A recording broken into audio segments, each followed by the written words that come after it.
Welcome to తొలి వార్త. ప్రజల కోసం ప్రజల పక్షం. వార్తలు చదువుతుంది మీ మాధురి.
ఈరోజు వీరనారి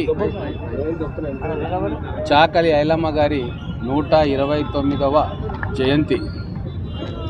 మా కాంగ్రెస్ ప్రజా పరిపాలన మొదలైన తర్వాత గౌరవ ముఖ్యమంత్రి రేవంత్ రెడ్డి గారు, కేబినెట్ మంత్రులు అందరూ కలిసి ఒక గొప్ప చరిత్రాత్మకమైన నిర్ణయం తీసుకున్నారు.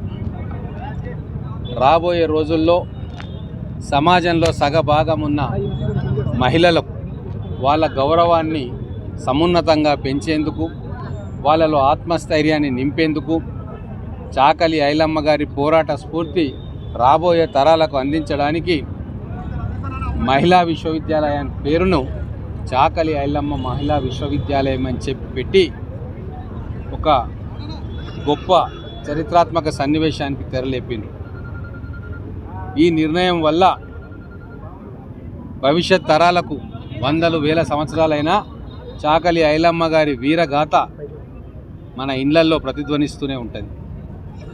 ఇంత గొప్ప ఆలోచన చేసిన మన ముఖ్యమంత్రి గారికి, అలాగే వారి మంత్రివర్గ సహచరులందరికీ కూడా మొత్తం తెలంగాణ సమస్త ప్రజానీకము, ముఖ్యంగా తెలంగాణ రాష్ట్రం కోసం పోరాటం చేసిన ఉద్యమకారుల తరపున ధన్యవాదాలు తెలుపుతూ ఉన్నాం, కృతజ్ఞతలు తెలుపుతూ ఉన్నాం. బహుజన వీరుల యుద్ధగాథలు, సాహస చర్యలను మనందరం కూడా మన పాఠ్య పుస్తకాల్లో పొందుపరుచుకొని భవిష్యత్ తరాలకు అందించుకోవాల్సిన బాధ్యత మన మీద ఉంది.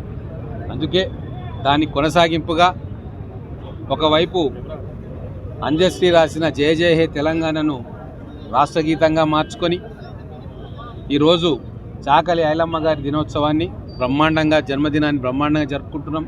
కొండా లక్ష్మణ్ బాపూజీ గారి జన్మదినాన్ని అధికారికంగా బ్రహ్మాండంగా జరుపుకుంటూ ఉన్నాం. ఇట్లా తెలంగాణ రాష్ట్రం కోసం శ్రమించిన ప్రతి ఒక్కరిని, అలాగే ఆ రోజు నిజాం నిరంకుశ పాలనను విముక్తి కోసం ఆ రోజు పోరాటం చేసి మన హైదరాబాద్ సంస్థానాన్ని భారతదేశంలో విలీనం కావడానికి కారకులైన ప్రతి ఒక్కరిని కూడా స్మరించుకోవాల్సిన బాధ్యత మన తెలంగాణ బిడ్డల మీద ఉంది.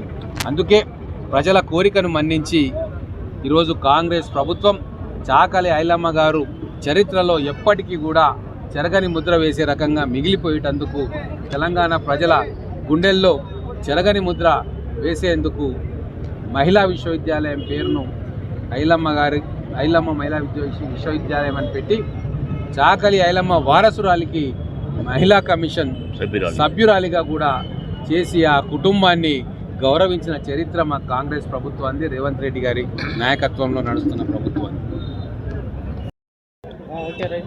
ఈరోజు చాకలి ఐలమ్మ జయంతి సందర్భంగా ఇక్కడ పద్మావతి కాలనీలో మహబూబ్నగర్ టౌన్ ప్రజా సభ్యులు పెద్ద ఎత్తున పాల్గొని విజయవంతం చేయడం జరిగింది.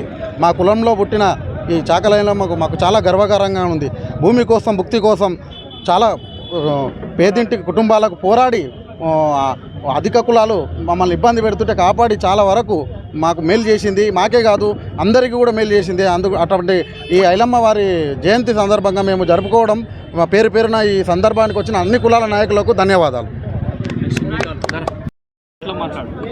ఈరోజు వీరనారి చిట్యాల ఐలమ్మ గారి 129వ జయంతి సందర్భంగా ఇక్కడికి మహబూబ్నగర్ జిల్లా కేంద్రంలోని విగ్రహం దగ్గరికి వచ్చి నివాళులు అర్పించినటువంటి గౌరవ శాసనసభ్యులు ఎమ్మెల్యే గారికి, గౌరవ జిల్లా కలెక్టర్ గారికి, ఇక్కడికి విచ్చేసినటువంటి సంఘ సభ్యులకు, వివిధ సంఘాల ప్రజాప్రతినిధులకు, రాజకీయ నాయకులకు, కుల సంఘ బంధువులకు అందరికీ పేరు పేరున ధన్యవాదాలు తెలుపుతున్నాం. ఈ సందర్భంగా ప్రభుత్వం వీరనారి ఐలమ్మ పేరు కోటి ఉమెన్స్ కాలేజీకి చిట్యాల ఐలమ్మ మహిళా యూనివర్సిటీగా నామకరణం చేసినందుకు, అలాగే వారి మునిమన్వరాలైన శ్వేత ఐలమ్మ గారికి మహిళా కమిషన్ సభ్యురాలుగా నియమించినందుకు వారికి మహబూబ్నగర్ జిల్లా రజక రిజర్వేషన్ సమితి తరపున ముఖ్యమంత్రి గారికి ధన్యవాదాలు తెలియజేస్తున్నాం. అలాగే గత ప్రభుత్వం రజకులకు ఎంతో కొంత చేసింది. ఈ ప్రభుత్వం కూడా రజకులకు ఫెడరేషన్తో పాటు సంక్షేమ కార్యక్రమాలు కొనసాగించాలని ఈ సందర్భంగా డిమాండ్ చేస్తున్నాం.